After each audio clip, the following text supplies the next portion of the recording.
नमस्कार, दैनिक भारत में आपका स्वागत है। 8 महीने से मंदिर में पति का कर रही है इंतज़ार। ससुराल वालों ने घर पर रखने से किया इनकार। न्याय के इंतज़ार में बैठी है नवविवाहिता। जी हां, दरभंगा ज़िले के सुहत गांव में एक विवाहिता पिछले 8 महीने से इसी गांव के राधा कृष्ण मंदिर पर अपने पति की राह देखते हुए रह रही है। गांव में लोगों से मांग कर मंदिर पर ही खाना बनाती है और मंदिर पर ही रहती है। पति ने इसे रखने से इनकार कर दिया है। नवविवाहिता न्याय के इंतज़ार में वहां मंदिर में रह रही है। दरअसल इजराहटा गांव की नथनी यादव की बेटी की सुहत और वीरेंद्र कुमार यादव के बेटे राहुल कुमार यादव के बीच एक शादी में जान पहचान हुई। इसके बाद लड़के का लड़की के यहां आना जाना शुरू हुआ। इसी क्रम में ग्रामीण और पड़ोसियों को दोनों के प्रेम प्रसंग का पता चला, जिसके बाद दोनों प्रेमी जोड़े की शादी करा दी गई। शादी के लगभग 1 साल बाद तक पति उसे अपने घर नहीं लाया। विवाहिता ने बताया कि वो चचेरे देवर के सहयोग से गांव पहुंची। आने के बाद उसने भी सहयोग नहीं किया। इसके बाद कुछ ग्रामीण ने सहयोग किया और वह राधा कृष्ण मंदिर पर रहने लगी। विवाहिता के ससुर ने बताया कि लड़की कौन है, कहाँ की है और क्या कर रही है, मुझे इसकी जानकारी नहीं है। वह एक अज्ञात लड़की है। हम उसके पीछे दिमाग भी नहीं लगाना चाहते। दहेज के विवाद पर उन्होंने कहा कि इस बात को साबित किया जाए। अगर एक व्यक्ति भी इस बात को कहता है तो मैं मानूंगा। दूसरे लोगों द्वारा मुझे पता लगा कि मेरे बेटे की ज़बरदस्ती शादी कराई गई है। मैंने इसकी जानकारी जुटाई तो बात सही निकली। शादी के बाद बेटा फरार हो गया, जिसके बाद मैं भी छोड़ दिया। उन्होंने बताया कि मैं कभी भी लड़की को अपने घर में नहीं रख सकता। मैंने शादी करवाया होता तो ही मैं समझता कि वो मेरी बहू है। मैंने शादी नहीं करवाया है, इसलिए हम स्वीकार नहीं करेंगे कि वो मेरी बहू है। लेकिन बेटा तो सर आपका शादी किया है, इस बात से तो आप इनकार नहीं कर सकते। विवाहिता ने बताया कि हमारी शादी हुई, लेकिन मेरे पति मुझे नहीं रखना चाहते थे। शादी के बाद मैं अपनी मां के साथ ही रह रही थी। इसके बाद मुझे पता चला कि पति मुझे नहीं रखना चाहते हैं। इसके बाद हम खुद यहां आए, यह सोचकर कि हो सकता है कि वो मुझे रख लें। हम फरवरी के महीने में यहाँ आए। इसके बाद उन्होंने अपने घर पर नहीं रखा, लेकिन मैं यह सोचकर आई थी कि अगर वो नहीं रखेंगे तो मैं कभी इस गांव से बाहर नहीं जाऊंगी। मुझे चचेरे देवर ने यहाँ बुलाया है, लेकिन अब वह बोलते हैं कि मैंने नहीं बुलाया है। विवाहिता ने बताया कि एक शादी में हमारी मुलाकात हुई। 2 से 3 महीने बातचीत हुई, जिसके बाद मुझे पता चला कि वो कई लड़कियों से बातचीत करता है। मैंने बात करना छोड़ दिया। बात नहीं करने पर मुझे धमकी दी। मुझे कहा कि मैं तुम्हारे भाई को मार दूंगा या मैं खुद मर जाऊंगा। इसके बाद वह ज़बरदस्ती मेरे घर पर आने जाने लगा। एक दिन उसने मुझे कहा कि मेरे साथ भागो। मैंने बिना परिवार वालों के मर्ज़ी के शादी करने से इनकार कर दिया। इसके बाद वो मुझे कहा कि मेरे साथ घूमने चलो। मैं गई तो पूरी रात मुझे एक होटल में रखा। 2 फरवरी 2023 को वो मुझे घर पर छोड़कर फरार हो गया। समाज के लोगों ने जब लड़के से पूछताछ की तो लड़के ने शादी के लिए हामी भर दी, जिसके बाद मैंने भी हामी भर दी। दोनों की शादी करवा दी गई। शादी के बाद मेरी माँ ने कहा कि इसे अपने साथ ले जाओ, लेकिन वह ले जाने के लिए तैयार नहीं था। फिर इसी के रिश्तेदार कुछ मेरे गांव में हैं, जिन्होंने दबाव बनाया, मारपीट करने पर उतारे हुए। इसके बाद मेरी मां ने मुझे रखा। शादी के 11 दिन बाद वो भाग गया। इसके बाद से मैं उनका इंतज़ार कर रही हूँ। शादी के 2 महीने बाद मैं मां बन गई थी, जिसका मुझे बहुत खुशी हुआ, लेकिन दुर्भाग्य था कि वो बच्चा भी नहीं टिका, वो पेट में ही मर गया। मायके नहीं जाने की बात पर लड़की ने कहा कि मैं वहाँ जाऊँगी तो मुझे दुनिया से ताना सुनना पड़ेगा। मैं गांव वाले से मांग कर गुजारा करती हूँ। अब मुझे यहाँ से भी कुछ लोग उनके दबाव में भगाना चाहते हैं। मैं पुलिस के पास भी गई थी, लेकिन उसका भी कोई समाधान नहीं निकला। पुलिस ने एफआईआर करने के नाम पर मेरे से 5,000 रुपया भी ले लिया। राधा मंदिर कमेटी के सचिव कृष्ण कुमार यादव ने बताया कि लड़की के मंदिर पर रहने से आने जाने वाले लोगों को परेशानी होती है। हर साल की तरह हम लोग इस बार भी कृष्ण जन्मोत्सव मनाएंगे, जिसमें हम लोगों को काफ़ी दिक्कतें होंगी। इसलिए हमारा कहना है कि महिला मंदिर को जल्द खाली कर दे। महिला कहाँ जाएगी? इस प्रश्न पर उसने कहा कि जहाँ इससे पहले अपने माँ बाप के पास रहती थी वहाँ जाए, लेकिन हम लोग मंदिर पर नहीं रहने देंगे। हम लोग कहते हैं तो हम लोगों को फंसाने की धमकी देती है। पुलिस का कहना है कि आवेदन लिख कर दो लड़की को मंदिर से हटाने का। इस मामले में बहरा थाना अध्यक्ष से पूछने पर उन्होंने कहा कि हम लड़की के पास भी गए थे, हमने उनका काउंसलिंग भी करवाया, हमने उन्हें आवेदन देने के लिए भी कहा। उन्होंने कहा कि जब तक मेरा परिवार नहीं आता तब तक मैं आवेदन नहीं दूंगी। परिवार के आने के बाद पर उन्होंने 2 दिन का समय लिया। आगे उन्होंने एफआईआर के नाम पर 5,000 रुपए मांगने की बात को गलत बताया है। यह मामला 1 साल पहले का है। इस वक्त मैं था भी नहीं। उन्होंने आगे बताया कि ससुराल वालों का कहना है कि मेरे बेटे का पकड़ौआ शादी करवाया गया है, इसलिए मैं नहीं रख सकता। आगे उन्होंने कहा कि एफआईआर होने पर ही हम लोग कुछ कर सकते हैं।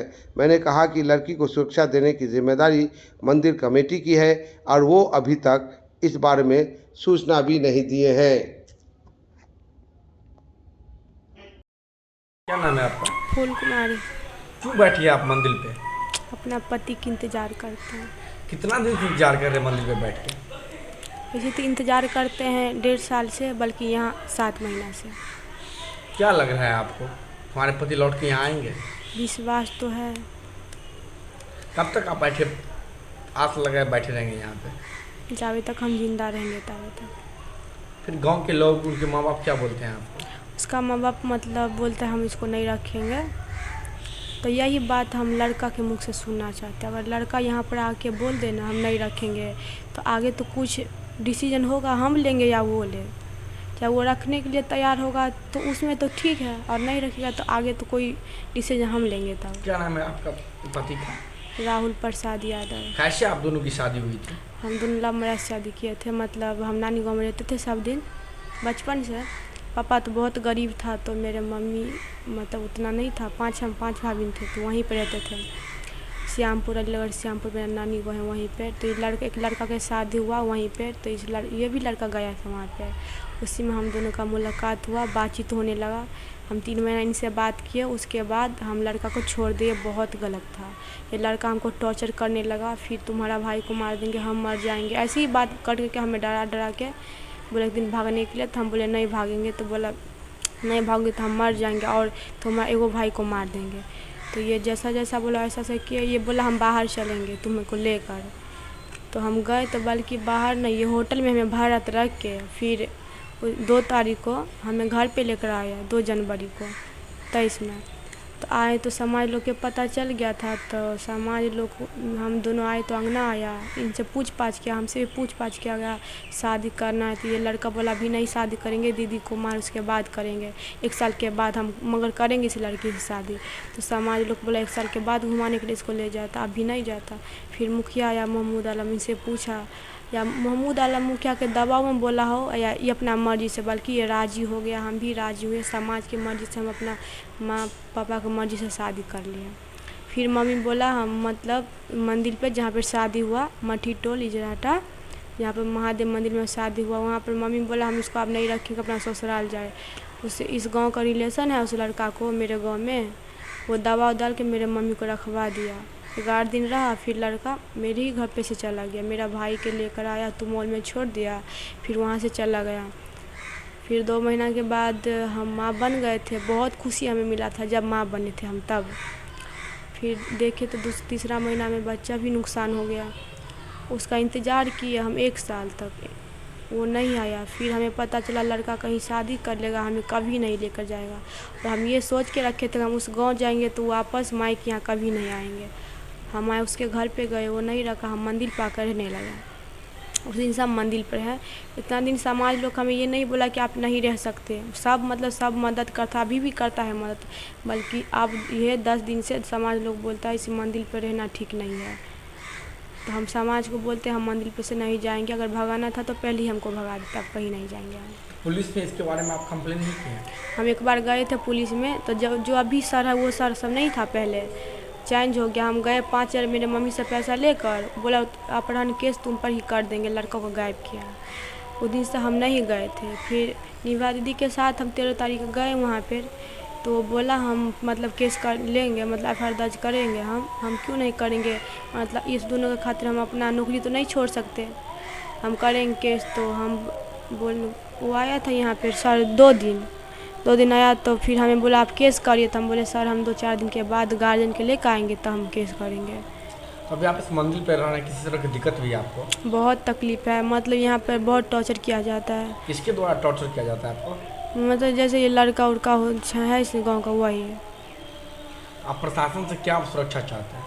हम यही चाहते कि रात को मतलब हमें सुरक्षा करें। यहाँ पर कहीं कुछ हमें कोई मार ही दे, कोई कुछ कर दे, तो हम अकेला तो कुछ नहीं कर पाएंगे यहाँ पे। आपके साथ जिस तरह की घटना हुई है, आप अपनी छोटी बहन या आपकी गाँव समाज में जो लोग हैं, लड़कियाँ, उसको क्या संदेश देना चाहते हैं? हम यही चाहते हैं कि मतलब जो भी मतलब चाहे हमसे सब बड़ी या दीदी या जो भाई बहन जो भी हो, जो लड़की ये वीडियो देखे वो मतलब मम्मी पापा के राजी से शादी करे, और कोई भी मतलब प्यार उड़ के चक्कर में लड़का के झांसा में ना पड़े। नहीं तो जैसा हम अभी ऐसा उसका भी हाल हो सकता है। और किसी का प्यार सच्चा होता है, सबका नहीं होता है। और लड़का का प्यार लड़की से कभी नहीं, उसका शरीर से प्यार होता है, और कोई भी लड़की प्यार ना करे। क्या नाम है आपका? फूल कुमारी। और हम आपके पिताजी क्या नाम है? मेरा पापा के नुथनी यादव। माता के? रिंकू देवी। क्या बोल रहे थे आप? हम मतलब पप्पू यादव से विनती करते हैं, रिक्वेस्ट करते हैं कि अगर वो मेरा वीडियो देखे तो मेरा मदद करने के लिए आए। आपको लगता है कि पप्पू यादव आपको न्याय दिला सकते हैं? हाँ, वही एक आदमी है। हम जब वीडियो उसका देखते हैं ना, तो हमें लगता है वही एक इंसान है कि वो हमें न्याय दिला सकता है।